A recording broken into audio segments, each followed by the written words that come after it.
ಎಲ್ಲರಿಗೂ ನಮಸ್ಕಾರ. ಕೃಷ್ಣ ಅವತಾರದ ಕಥೆಯನ್ನು ಮತ್ತೆ ಮುಂದುವರಿಸೋಣ. ದ್ರೌಪದಿಯ ಸ್ವಯಂವರಕ್ಕೆ ಹಿಂದಿನ ದಿವಸ ರಾತ್ರಿ ಏನಾಗುತ್ತೆ, ಕೃಷ್ಣ ಜರಾಸಂಧನ ಒಂದು ಗುಡಾರಕ್ಕೆ ಹೋಗ್ತಾನೆ. ಅವನಲ್ಲಿ ಹೋಗಿರೋದು ಅವನಿಗೆ ಎಚ್ಚರಿಕೆಯನ್ನು ಕೊಡಲಿಕ್ಕೆ ಅಂತ ಹೇಳಿಬಿಟ್ಟು. ಕೃಷ್ಣ ಬಂದಿರೋದು ಜರಾಸಂಧನಿಗೆ ಇಷ್ಟ ಆಗೋದಿಲ್ಲ.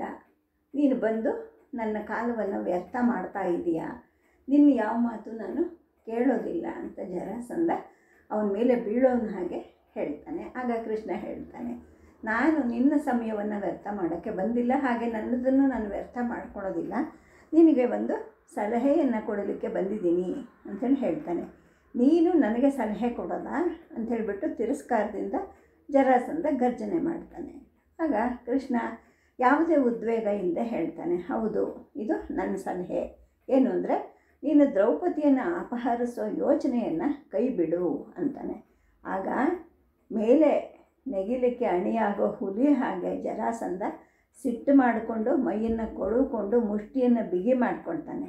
ಏನಂದರೆ, ದ್ರೌಪದಿಯನ್ನು ಅಪಹರಿಸೋದ, ನಾವು ಅಪಹರಿಸ್ತೀವಿ ಅಂತ ನಿನಗೆ ಯಾರು ಹೇಳಿದ್ದು? ನೀನೊಬ್ಬ ಅಧಿಕ ಪ್ರಸಂಗಿ, ನೀನು ಸ್ವಯಂವರದಲ್ಲಿ ದ್ರೌಪದಿಯನ್ನು ಗೆಲ್ಲಕ್ಕೆ ಅಂತ ನಾವು ಬಂದಿರೋದು ಅಂತ ಕೂಗಾಡ್ತಾನೆ. ಆಗ ಕೃಷ್ಣ ಹೇಳ್ತಾನೆ, ಹಾಗಾದರೆ ಮಾಗಧರು ಅವಳನ್ನು ಅಪಹರಿಸೋದಕ್ಕೆ ಪ್ರಯತ್ನ ಮಾಡೋದಿಲ್ಲ ಅಂತ ಮಾತು ಕೊಡು ಅಂತಾನೆ. ಆಗ ಮತ್ತೆ ಜರಾಸಂಧ ಸಿಟ್ಟು ಮಾಡ್ಕೊಳ್ತಾನೆ, ಎಷ್ಟು ಧೈರ್ಯ ನಿನಗೆ, ನನ್ನನ್ನು ಮಾತು ಕೊಡು ಅಂತ ಕೇಳ್ತಿದ್ಯಾ, ನಾನು ಯಾಕೆ ನಿನಗೆ ಮಾತು ಕೊಡಬೇಕು ಅಂತ ಕೂಗಾಡ್ತಾನೆ. ಆಗ ಕೃಷ್ಣ ಅವನ ಕಡೆ ಕನಿಕರದಿಂದ ನೋಡ್ತಾನೆ, ಮತ್ತು ಹೇಳ್ತಾನೆ, ನೋಡು, ನಾನೇನು ಕುನ್ನಿ ಅಲ್ಲ, ನೀ ಹೇಳಿದಾಗೆಲ್ಲ ಕೇಳ್ಕೊಂಡಿರೋಕ್ಕೆ. ಗೋಮಾಂತಕದಲ್ಲಿ ನನ್ನನ್ನು ನೀನು ಕೊಲ್ಲಲಿಕ್ಕೆ ಅಂತ ನೋಡಿದೆ, ಆದರೆ ನಮ್ಮ ದೊಡ್ಡಣ್ಣ ನಿನ್ನನ್ನು ಗದೆ ಹೊಡೆತದಿಂದ ಕೊಲ್ಲಕ್ಕೆ ಅಂತ ಹೋದ, ಆಗ ಕಾಪಾಡಿದ್ದು ನಾನು. ಇಲ್ಲದೇ ಇದ್ದರೆ ನೀನು ಇವತ್ತಿಗೆ ಇರ್ತಾನೆ ಇರಲಿಲ್ಲ. ಮತ್ತು ಎರಡನೇದಾಗಿ, ವಿದರ್ಭ ರಾಜಕುಮಾರಿಯನ್ನು ನಿನ್ನ ದುರಾಶೆಯ ವ್ಯೂಹಕ್ಕೆ ಬಲಿ ಕೊಡೋಕ್ಕೆ ಅಂತ ಆಸೆಪಟ್ಟೆ, ಆದರೆ ನಿನ್ನ ಕಣ್ಣೆದುರಿಗೆ ನಾನು ಅವಳನ್ನು ಎತ್ಕೊಂಡು ಹೋದೆ. ಆಮೇಲೆ ಯಾದವರನ್ನು ನಾಶ ಮಾಡಬೇಕು ಅಂತಲೂ ಬಯಸಿದೆ, ಆಗ ಅವರು ನಿನ್ನನ್ನು ಸಿಟ್ಟನ್ನು ತಪ್ಪಿಸ್ಕೊಂಡು ಐಶ್ವರ್ಯ ಅಧಿಕಾರವನ್ನು ಪಡೆಯೋ ಹಾಗೆ ನಾನು ಮಾಡಿದೆ. ಹಾಗಾಗಿ ಈಗ ನಿನಗೆ ಎಚ್ಚರಿಕೆ ಕೊಡೋಕ್ಕೆ ಅಂತ ಬರ್ತಾ ಇದ್ದೀನಿ, ನನ್ನ ಮಾತನ್ನು ನೀನು ಕಿವಿ ಕೊಟ್ಟು ಕೇಳಿದ್ರೆ ನಿನಗೆ ಒಳ್ಳೆಯದು ಅಂತ ಕೃಷ್ಣ ಹೇಳ್ತಾನೆ. ಆಗ ಜರಾಸಂಧ ಹಲ್ಲು ಕಳ್ಕೊಂಡು ತಿರಸ್ಕಾರದಿಂದ ಮಾತಾಡ್ತಾನೆ, ನೀನೊಬ್ಬ ದುರಹಂಕಾರಿ ಅಂತ. ಆಗ ಕೃಷ್ಣ ಯಾವುದೇ ಉದ್ವೇಗಕ್ಕೆ ಒಳಗಾಗದೆ ಶಾಂತವಾಗಿ ಹೇಳ್ತಾನೆ, ಹೌದು, ನಾನು ನಿನಗೆ ಗೆಳೆಯ ಅಲ್ಲ, ಆದರೂ ಕೂಡ ನಾನು ನಿನಗೊಂದು ಉಪಕಾರ ಮಾಡೋಕ್ಕೆ ಬಂದಿದ್ದೀನಿ ಅಂತಾನೆ. ಆಗ ಜರಾಸಂಧ ಹೇಳ್ತಾನೆ, ನಾನು ನಿನ್ನ ಗೆಳೆಯ ಆಗೋದು ಇಲ್ಲ, ನೀನು ನನ್ನ ಗೆಳೆಯ ಆಗೋದು ಬೇಡವೇ ಬೇಡ ಅಂತ ಜರಾಸಂಧ ಹೇಳ್ತಾನೆ. ನನಗೆ ಗೊತ್ತು, ನಾನು ಕೂಡ ನಿನ್ನನ್ನು ಯಾವತ್ತೂ ಗೆಳೆಯ ಅಂತ ಒಪ್ಕೊಳ್ಳೋದಿಲ್ಲ ಅಂತ ಕೃಷ್ಣ ಹೇಳ್ತಾನೆ. ಆಗ ಜರಾಸಂಧ ಹೇಳ್ತಾನೆ, ನೋಡು, ನಿನ್ನ ಮಾವ ಆಗಿದ್ದ ಕಂಸ ನನಗೆ ಅಳಿಯ ಆಗಿದ್ದ, ಆದರೆ ಅವನನ್ನು ಆ ರೀತಿ ಕೊಂದಿಯಲ್ಲ ನೀನು, ನಾನು ಅದನ್ನು ಯಾವತ್ತೂ ಕ್ಷಮಿಸೋದಿಲ್ಲ ಅಂಥೇಳಿ ಜರಾಸಂಧ ಕೂಗಾಡ್ತಾನೆ. ಆಗ ಕೃಷ್ಣ ಹೇಳ್ತಾನೆ, ನೋಡು, ನಾನು ಯಾವುದೇ ಕ್ಷಮಾ ಯಾಚನೆ ಮಾಡ್ಕೊಳ್ಳೋಕ್ಕೆ ನಾನು ಬರಲಿಲ್ಲ, ನೀನು ನಿನ್ನನ್ನು ಕಾಪಾಡಿಕೊಳ್ಳಿ ಅಂತ ಹೇಳಿಬಿಟ್ಟು ಒಂದು ಅವಕಾಶವನ್ನು ಕೊಡೋಕ್ಕೋಸ್ಕರ ಬಂದಿದ್ದೀನಿ. ದ್ರೌಪದಿಯನ್ನು ಅಪಹರಿಸೋ ಯೋಚನೆಯನ್ನು ನೀನು ಬಿಟ್ಟು ಬಿಡು ಅಂತಾನೆ. ಈ ಬಂದಿದ್ದವನ ಈ ಧೈರ್ಯಕ್ಕೆ ಜರಾಸಂಧಂಗೆ ಇನ್ನೂ ಜಾಸ್ತಿ ಕೋಪ ಬರುತ್ತೆ. ನಾವು ಅವಳನ್ನು ಅಪಹರಿಸೋ ಯೋಚನೆ ಮಾಡಿದ್ದೀವಿ ಅಂತ ನಿನಗೆ ಯಾರು ಹೇಳಿದ್ದು? ಒಂದು ವೇಳೆ ನಮ್ಮ ಹತ್ರ ಇತ್ತು ಆ ಥರ ಯೋಚನೆ ಅಂದರೆ ನನಗೆ ಇಂಥದ್ದು ಮಾಡು ಇಂಥದ್ದು ಬೇಡ ಅಂತ ಹೇಳೋಕ್ಕೆ ನೀನು ಯಾರು ಅಂತಾನೆ. ಆಗ ಕೃಷ್ಣ ಹೇಳ್ತಾನೆ, ನಮ್ಮ ಲೆಕ್ಕ ಮುಗಿಸೋ ಕಾಲ ಇನ್ನೂ ಬಂದಿಲ್ಲ, ಹಾಗಾಗಿ ನಾನು ಬರಲೇಬೇಕಾಯಿತು, ಬಂದಿದ್ದೀನಿ ಅಂತ ಹೇಳ್ತಾನೆ. ಜರಾಸಂಧ ಇನ್ನೇನು ಅವನ ಮೇಲೆ ಬಿದ್ದು ಅವನ ತಲೆ ಹೊಡೆದೇ ಬಿಡ್ತಾನೆ ಅನ್ನೋನ ಹಾಗೆ, ದನ ಕಾಯೋವನೇ, ನನ್ನನ್ನು ಬೆದರಿಸ್ತಿದ್ಯಾ, ನಿನ್ನ ತಲೆಯನ್ನು ಒಡೆದು ಬಿಡ್ತೀನಿ ನೀನು ಇದೇ ಥರ ಮಾತಾಡ್ತಿದ್ರೆ ಅಂಥೇಳಿ ಕೂಗಾಡ್ತಾನೆ. ಆಗ ಕೃಷ್ಣ ಮತ್ತೆ ಅವನನ್ನು ನೋಡಿ ನಿರ್ಲಕ್ಷ್ಯದಿಂದ ನಗುತ್ತಾನೆ. ನೋಡು, ನೀನು ನನ್ನ ತಲೆ ಹೊಡಿಬೇಕು ಅಂತಿದೆಯಲ್ವಾ, ಈಗಲೇ ಹೊಡಿ, ಆದರೆ ಒಂದು ನೆನಪಿರಲಿ, ಈ ಕಾಂಪಿಲ್ಯದಲ್ಲಿ ಸೇರಿರೋ ಎಲ್ಲ ರಾಜರು ನಿನ್ನ ಪ್ರಾಣವನ್ನು ತೆಗೆದು ಬಿಡ್ತಾರೆ. ಯಾಕೆ ಅಂದರೆ, ಈ ನಮ್ಮ ಆರ್ಯಾವರ್ತದಲ್ಲಿ ಸ್ವಯಂವರದ ನಿಯಮಗಳು ಏನು ಅಂದರೆ, ಒಂದು ವೇಳೆ ಅತಿಥಿಗಳಲ್ಲಿ ಯಾರಾದರೂ ಕೊಲೆ ಆದರೆ ಅವರನ್ನು ಕೊಂದವರ ಪ್ರಾಣ ಕೂಡ ತಕ್ಷಣ ತೆಗೆದು ಬಿಡ್ತಾರವರು. ನಾನು ಸತ್ತರೆ ನೀನು ಸಾಯಬೇಕಾಗತ್ತೆ, ಎಚ್ಚರಿಕೆಯಿಂದ ಇರು ಅಂತ ಕೃಷ್ಣ ಹೇಳ್ತಾನೆ. ಮತ್ತು ಜರಾಸಂಧ ಕೂಗಾಡ್ತಾನೆ, ಸ್ವಯಂವರದ ನಿಯಮಗಳ, ನಿಮ್ಮ ಆರ್ಯವರ್ತದ ಈ ನಿಯಮಗಳು ಅಂದ್ರೆ ನನಗೆ ಬಹಳ ಬೇಜಾರು ಅಂತಾನೆ. ಆಗ ಕೃಷ್ಣ ಹೇಳ್ತಾನೆ, ಹೌದು, ಈ ಧರ್ಮ ಅನ್ನೋದು ನಮಗೆ ಪ್ರಾಚೀನ ನಿಯಮಗಳು ಮಾಡಿರೋದು. ಸ್ವಯಂವರ ಅನ್ನೋದು ಕೂಡ ಒಂದು ಧಾರ್ಮಿಕ ಸಮಾರಂಭ ಅಂಥೇಳಿ ಕೃಷ್ಣ ಹೇಳ್ತಾನೆ. ಆಗ ಇವುಗಳನ್ನು ಕಂಡ್ರೇ ನನಗೆ ಅಸಹ್ಯ ಅಂಥೇಳ್ಬಿಟ್ಟು ಮತ್ತೆ ಜರಾಸಂಧ ಕೂಗಾಡಕ್ಕೆ ಹೋಗ್ತಾನೆ. ಹಾಗಿದ್ಮೇಲೆ ನಮ್ಮ ಆರ್ಯರ ಸ್ವಯಂವರಕ್ಕೆ ನೀನು ಯಾಕೆ ಬಂದೆ ಅಂತ ಕೃಷ್ಣ ಕೇಳ್ತಾನೆ. ಆಗ ಮತ್ತೆ ಇವನಿಗೆ ಸೈರಣೆ ಕೆಟ್ಟು ಹೋಗುತ್ತೆ ಜರಾಸಂಧನಿಗೆ. ಅವನು ಹೇಳ್ತಾನೆ, ನೋಡು, ಇಲ್ಲಿಂದ ಸುಮ್ಮನೆ ಹೊರಟೋಗ್ಬಿಡು, ನನ್ನ ವ್ಯವಹಾರದಲ್ಲಿ ನೀನು ಕೈ ಹಾಕಬೇಡ ಅಂತ. ಕೃಷ್ಣ ಮತ್ತೆ ಆಸನದಲ್ಲಿ ಹೇಳೋನು ಹಾಗೆ ಎದ್ದೇಳ್ತಾನೆ. ನಂತರ, ನೋಡು, ನಾನೀಗ ಹೊರಡ್ತೀನಿ, ಇನ್ನೊಂದು ಸತಿ ನಿಂಗೆ ಎಚ್ಚರಿಕೆ ಕೊಡ್ತಾ ಇದ್ದೀನಿ. ದ್ರೌಪದಿಯನ್ನು ಅಪಹರಿಸೋಕ್ಕೆ ಏನಾದರೂ ನೀನು ಪ್ರಯತ್ನ ಮಾಡಿದ್ರೆ ನೀನು ಎಲ್ಲೇ ಇದ್ದರೂ ಕೂಡ ನಿನ್ನ ತಲೆ ಬಿದ್ದು ಹೋಗುತ್ತೆ, ಹುಷಾರು ಅಂತ ಹೇಳ್ತಾನೆ. ನಿನ್ನ ತಲೆನೂ ಕೂಡ ನಾನು ಹಾಗೆ ಕಡಿಬಲ್ಲೆ ಅಂತ ಚಿಟಿಕೆ ಹಾಕಿ ಜರಾಸಂಧ ತೋರಿಸ್ತಾನೆ. ಆಗ ಕೃಷ್ಣ ನಗ್ತಾನೆ ಹೇಳ್ತಾನೆ, ಆಯಿತು, ನಿನ್ನ ಧೈರ್ಯ ಇದ್ದರೆ ಅದನ್ನೇ ಮಾಡು ಅಂಥೇಳಿ ಹೇಳ್ತಾನೆ. ಜರಾಸಂಧನಿಗೆ ಸಿಟ್ಟು ಜಾಸ್ತಿ ಆಗುತ್ತೆ. ಅವನಲ್ಲಿದ್ದ ಕೊಲೆಗಡುಕತನ ಮತ್ತೆ ಎದ್ದೇಳಕ್ಕೆ ಅಂತ ಹೋಗುತ್ತೆ. ಆದರೂ ಕೂಡ ಕೃಷ್ಣ ಹೇಳಿದರೂ ಸತ್ಯ ಅವನಿಗೆ ಅರಿವಾಗುತ್ತೆ. ಏಕೆಂದರೆ ಒಂದು ವೇಳೆ ತಾನೇನಾದರೂ ಕೃಷ್ಣನನ್ನು ಕೊಂದರೆ ತಕ್ಷಣವೇ ತನ್ನ ತಲೆಯನ್ನು ಇವರೆಲ್ಲರೂ ಸೇರಿಕೊಂಡು ಕಡಿದು ಹಾಕ್ತಾರೆ ಅನ್ನೋ ಒಂದು ನಿಜ ಪರಿಸ್ಥಿತಿ ಅವನಿಗೆ ಅರ್ಥ ಆಗಿರುತ್ತೆ. ಹಾಗಾಗಿ ಸುಮ್ಮನೆ ಬಾಯಲ್ಲಿ ಗಲಾಟೆ ಮಾಡ್ತಾ ಇರ್ತಾನೆ. ನೋಡು, ನಂಗೆ ಸವಾಲು ಹಾಕಬೇಡ ನೀನು, ನಮ್ಮ ಮಗದ ಯೋಧರಿಗೆ ತಮ್ಮ ಕರ್ತವ್ಯ ಗೊತ್ತಿದೆ ಅಂತೇಳಿ ಹೇಳ್ತಾನೆ.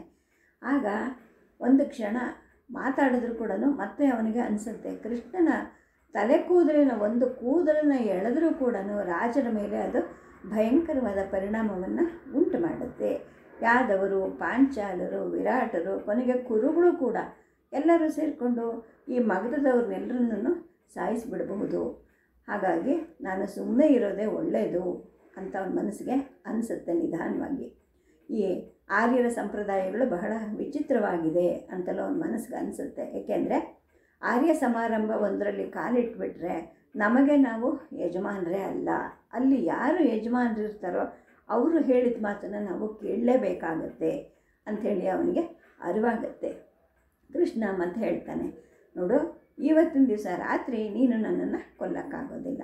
ಹಾಗೆ ನಾಳೆ ದಿವಸ ದ್ರೌಪದಿಯನ್ನು ನಿನಗೆ ಅಪಹರಿಸೋಕ್ಕೂ ಕೂಡ ಆಗೋದಿಲ್ಲ, ನನಗೆ ಗೊತ್ತು ಅಂತ ಹೇಳ್ತಾನೆ. ನಿಶಬ್ದವಾಗಿ ಜರಾಸಂಧ ಕೃಷ್ಣನನ್ನೇ ನೋಡ್ತಾ ಇರ್ತಾನೆ. ಅವನ ಕಣ್ಣಿನ ದೃಷ್ಟಿ ಸಿಟ್ಟು ಮಾಡಿಕೊಂಡಿರೋ ಹುಲಿ ದೃಷ್ಟಿ ಥರ ಕಾಣಿಸ್ತಿರುತ್ತೆ. ಆಗ ಶಾಂತವಾಗಿ ಮತ್ತೆ ಅವನನ್ನು ಕೆಣಕೋ ಹಾಗೆ ಕೃಷ್ಣ ಹೇಳ್ತಾನೆ, ನೋಡು, ನಿನಗೆ ಅವಳನ್ನು ಅಪಹರಿಸಲೇಬೇಕು ಅನ್ನೋದಾದರೆ ಒಂದು ಅವಕಾಶ. ಯಾವಾಗ ಅಂದರೆ ರಾಜಕುಮಾರಿಯರ ಜೊತೆಯಲ್ಲಿ ಯಜ್ಞಶಾಲೆಯಿಂದ ದ್ರೌಪದಿ ಸ್ವಯಂವರ ಮಂಟಪಕ್ಕೆ ಬರುವಾಗ. ಆದರೆ ನಾನು ಆಗ ರಾಜಮಾರ್ಗದಲ್ಲಿ ನಿನಗೋಸ್ಕರ ಕಾಯ್ದಿರ್ತೀನಿ. ಮಂಟಪಕ್ಕೆ ಹೋಗೋ ದಾರಿ ಬಿಟ್ಟು ಸ್ವಲ್ಪ ಏನಾದರೂ ನಿನ್ನ ರಥ ಬೇರೆ ಕಡೆ ತಿರುಗುತ್ತೆ, ನನ್ನ ಸುದರ್ಶನ ಚಕ್ರ ನಿನ್ನ ತಲೆಯನ್ನು ಕತ್ತರಿಸುತ್ತೆ. ಮತ್ತು ಎರಡನೇ ಅವಕಾಶ ಇರೋದು ಸಭೆಯಲ್ಲಿ, ಅಂದರೆ ಆ ಸ್ವಯಂವರದ ಸಭೆಯಲ್ಲಿ ಯಾರು ಗೆಲ್ಲದೇ ಇದ್ದರೆ ಅಥವಾ ಗೆದ್ದವನು ವಧುವನ್ನು ಕರ್ಕೊಂಡೋಗ್ಬೇಕಾದ್ರೆ ರಾಜಕುಮಾರರಲ್ಲಿ ಗೊಂದಲ ಆಗಿ ನೀನೇನಾದರೂ ಆವಾಗ ಕೈ ಹಾಕಿದ್ರೆ ಆಗ ಕೂಡ ನಾನು ರಾಜರ ಮಧ್ಯೆನೇ ಇರ್ತೀನಿ ಅಂತ ಹೇಳಿಬಿಟ್ಟು ಕೃಷ್ಣ ತಾನೇ ವಿಧಿ, ತಾನು ಹೇಳಿದಾಗೆ ಎಲ್ಲ ನಡೆಯುತ್ತೆ ಅನ್ನೋ ಹಾಗೆ ಮಾತಾಡ್ತಾನೆ. ಇದನ್ನೆಲ್ಲ ಕೇಳಿ ಜರಾಸಂಧನಿಗೆ ತಾಳ್ಮೆ ಕೆಟ್ಟು ಹೋಗುತ್ತೆ.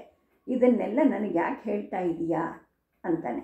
ಅಂದರೆ ಇವನ ಹಂಚಿಕೆಗಳು ಏನಿತ್ತು ಅದೆಲ್ಲ ಈ ತರುಣ ಕೃಷ್ಣ ಊಹಿಸ್ಕೊಂಡಿದ್ದಾನೆ ಅನ್ನೋದು ಅವನಿಗೆ ತಕ್ಷಣಕ್ಕೆ ಗೊತ್ತಾಗುತ್ತೆ. ಆಗ ಕೃಷ್ಣ ಹೇಳ್ತಾನೆ, ನೋಡು, ಮರಿಬೇಡ, ಹೆಂಗಸರನ್ನು ಅಪಹರಿಸಿದವನಿಗೆ ಸಾವೇ ಶಿಕ್ಷೆ, ಇದು ನಮ್ಮ ಆರ್ಯರ ಧರ್ಮ ಅಂತಾನೆ. ಆಗ ಜರಾಸಂಧ ಒಂದು ಕ್ಷಣದಲ್ಲಿ ಯೋಚನೆ ಮಾಡಿ ಹೇಳಿಬಿಡ್ತಾನೆ, ನೀನು ರುಕ್ಮಿಣಿಯನ್ನು ಅಪಹರಿಸಲಿಲ್ವಾ ಅಂತ. ಆಗ ಕೃಷ್ಣ ಹೇಳ್ತಾನೆ, ನಾನು ಸ್ತ್ರೀಯರನ್ನು ಸಂಗ್ರಹಣ ಮಾಡೋ ಅಪರಾಧವನ್ನು ಮಾಡಲಿಲ್ಲ. ಅವಳು ನನ್ನ ಜೊತೆ ಇಷ್ಟಪಟ್ಟು ನನ್ನ ಜೊತೆಯಲ್ಲಿ ಬಂದು ನಿನಗೆ ಎಚ್ಚರಿಕೆ ಕೊಡ್ತಾ ಇದ್ದೀನಿ. ಆ ಗೊಂದಲದಲ್ಲಿ ಏನಾದರೂ ನೀನು ಸೇರಿಕೊಂಡ್ರೆ ನಿನಗೂ ಮತ್ತು ನಿನ್ನ ಮಗಧದ ರಾಜಕುಮಾರಿಯರಿಗೂ ಕೂಡ ಬಹಳ ಆಪತ್ತು ಬರುತ್ತೆ ನೋಡು ಅಂತ. ಅಷ್ಟೊತ್ತಿಗೆ ಜರಾಸಂಧನಿಗೆ ಬಂದವನ ಮೇಲೆ ಕೈ ಮಾಡಬಾರ್ದು ಅನ್ನೋ ಒಂದು ಸಂಯಮ ಉಸಿರು ಕಟ್ಟಿ ಕೂತ್ಬಿಟ್ಟಿರುತ್ತೆ. ಆದ್ರೂ ಕೂಕ್ಕೊಳ್ತಾನೆ, ನೋಡು, ಹೀಗೆಲ್ಲ ಬೆದರಿಕೆ ಹಾಕಿದ್ರೆ ನಾನೇನು ಬಗ್ಗೋದಿಲ್ಲ ಅಂತ.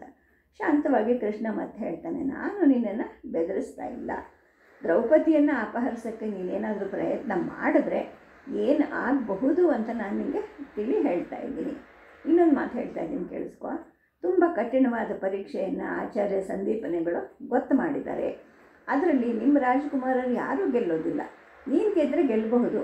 ಒಂದು ವೇಳೆ ಪ್ರಯತ್ನ ಮಾಡೋಣ ಅಂತ ನಿಂಗೇನಾದರೂ ಚಪಲ ಹುಟ್ಟಿ ನೀನೇನಾದರೂ ಪ್ರಯತ್ನ ಮಾಡಿದ್ರೆ, ನಿನ್ನ ಈ ವಯಸ್ಸಿನಲ್ಲಿ ಪ್ರಯತ್ನ ಮಾಡಿದ್ರೆ ಆ ಪದವಿಗೆ ನೀನು ಸ್ಪರ್ಧೆಗೆ ನಿಂತು ಒಬ್ಬ ತರುಣ ವಧುವನ್ನು ಗೆಲ್ಲಬೇಕಾ? ಇಷ್ಟೊಂದು ಜನ ಮಕ್ಕಳು ಮೊಮ್ಮಕ್ಕಳು ಎಲ್ಲರೂ ಇದ್ದಾರೆ. ಎಷ್ಟು ಅವಮಾನ ಅಲ್ವಾ? ನೀನು ಗೆದ್ದರೂ ಅವಮಾನ, ಸೋತರೂ ಅವಮಾನ. ಒಂದು ವೇಳೆ ನೀನು ಸೋತರೆ ಇಡೀ ಸಭೆ ನೋಡೋಕ್ಕೆ ಬಂದಿದ್ದ ಜನ ಎಲ್ಲರೂ ನಗ್ತಾರೆ. ನಿನ್ನ ಚಕ್ರವರ್ತಿತನದ ಮರ್ಯಾದೆ ಕೂಡ ಮಣ್ಣು ಪಾಲಾಗತ್ತೆ. ಗೆದ್ದರೆ ಆಗಲೂ ಆಡ್ಕೊತಾರೆ. ಏಕೆಂದರೆ ಮೊಮ್ಮಗನಿಗೆ ಮದುವೆ ವಯಸ್ಸು ಬಂದಾಗ ಈ ಮುದುಕ ಸ್ಪರ್ಧೆಗೆ ನಿಂತಿದ್ದಾನೆ ಅಂತ ಆಗಲೂ ಕೂಡ ಜನ ನಗ್ತಾರೆ ಅಂತಾನೆ. ಜರಾಸಂಧ ಬಹಳ ಚಾಣಾಕ್ಷ. ಸ್ಪರ್ಧೆಗೆ ತಾನು ನಿಂತರೆ ಏನು ಆಗಬಹುದು ಅಂತ ಕೃಷ್ಣ ಹೇಳೋದನ್ನೆಲ್ಲ ಊಹಿಸ್ಕೊಳ್ತಾನೆ. ಆಗ ಕೃಷ್ಣ ಮತ್ತೆ ಮುಗುಳ್ನಗೆ ನಕ್ಕು ಹೇಳ್ತಾನೆ, ನೋಡು, ಸ್ಪರ್ಧೆಗೆ ಏರ್ಪಾಟನ್ನು ಪ್ರಶಂಸೆ ಮಾಡು, ವಧುವನ್ನು ಆಶೀರ್ವಾದ ಮಾಡು. ಸ್ಪರ್ಧೆಗೆ ನಾನು ಇಳಿಯೋದಿಲ್ಲ ಅಂತ ಹೇಳಿಬಿಟ್ಟು ನಿನ್ನ ವಿವೇಕವನ್ನು ನೀನು ಪ್ರದರ್ಶನ ಮಾಡು. ಇಷ್ಟೆಲ್ಲ ನನ್ನ ಸಲಹೆ. ಒಂದು ವೇಳೆ ನನ್ನ ಸಲಹೆ ನಿನಗೆ ಒಪ್ಪಿಗೆ ಆಗದೇ ಇದ್ದರೆ ಸ್ಪರ್ಧೆಗೆ ನಿಂತ್ಕೋ, ಬಂದಿದ್ದ ಫಲವನ್ನು ಅನುಭವಿಸು. ಆದರೆ ನಾನು ಎಚ್ಚರಿಕೆ ಕೊಡಲಿಲ್ಲ ಅಂತ ಮುಂದೆ ಅನ್ಕೋಬಾರ್ದು ನೀನು, ಅದಕ್ಕೆ ಹೇಳ್ತಾ ಇದ್ದೀನಿ ಅಂತೇಳಿ ಹೇಳ್ತಾನೆ. ಇಷ್ಟೊತ್ತಿಗೆ ಜರಾಸಂಧನಿಗೆ ತಲೆ ಸುತ್ತದಂಗೆ ಆಗುತ್ತೆ. ಇಷ್ಟರವರೆಗೂ ಅದುಮಿ ಹಿಡ್ಕೊಂಡಿದ್ದ ಸಿಟ್ಟೆಲ್ಲವನ್ನು ತನ್ನ ಬರೀ ಕೈಗಳಿಂದ ಈ ತರುಣನ ಕುತ್ತಿಗೆಯನ್ನು ಹಿಸುಕು ಬಿಡಬೇಕಾ ಅನ್ಸೋಕ್ಕೆ ಶುರು ಆಗುತ್ತೆ. ಆದರೆ ಕೃಷ್ಣ ಹೇಳಿದ್ದೆಲ್ಲನೂ ಸತ್ಯ, ಅದು ಅವನಿಗೆ ಅರ್ಥವಾಗಿರುತ್ತೆ. ಈಗ ತನ್ನನ್ನು ನೋಡೋಕ್ಕೆ ಬಂದಿರೋನ ಒಂದು ಕೂದಲೆಳೆಯನ್ನು ಕೂಡ ಮುಟ್ಟೋ ಹಾಗಿಲ್ಲ. ಸ್ಪರ್ಧೆಯಲ್ಲಿ ಸೋತರೆ ಲೋಕಕ್ಕೆ ಮುಖ ತೋರಿಸೋ ಹಾಗಿಲ್ಲ. ಗೆದ್ದರೂ ಕೂಡ ಅದು ಅವಮಾನ. ಆರ್ಯ ಧರ್ಮದ ಈ ಸೂತ್ರ ಸಂಪ್ರದಾಯಗಳಿಂದ ಅವನಿಗೆ ತಲೆ ಚಿಟ್ಟು ಹಿಡ್ದಂಗೆ ಆಗೋಗುತ್ತೆ.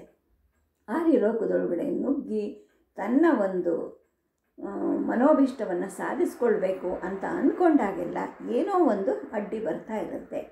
ಸ್ವಲ್ಪ ಹೊತ್ತು ಇಬ್ಬರು ಮೌನವಾಗಿ ಕೂತಿರ್ತಾರೆ. ಆನಂತರ ಕೃಷ್ಣ ಆಸನವನ್ನು ಬಿಟ್ಟು ಎದ್ದೇಳ್ತಾನೆ.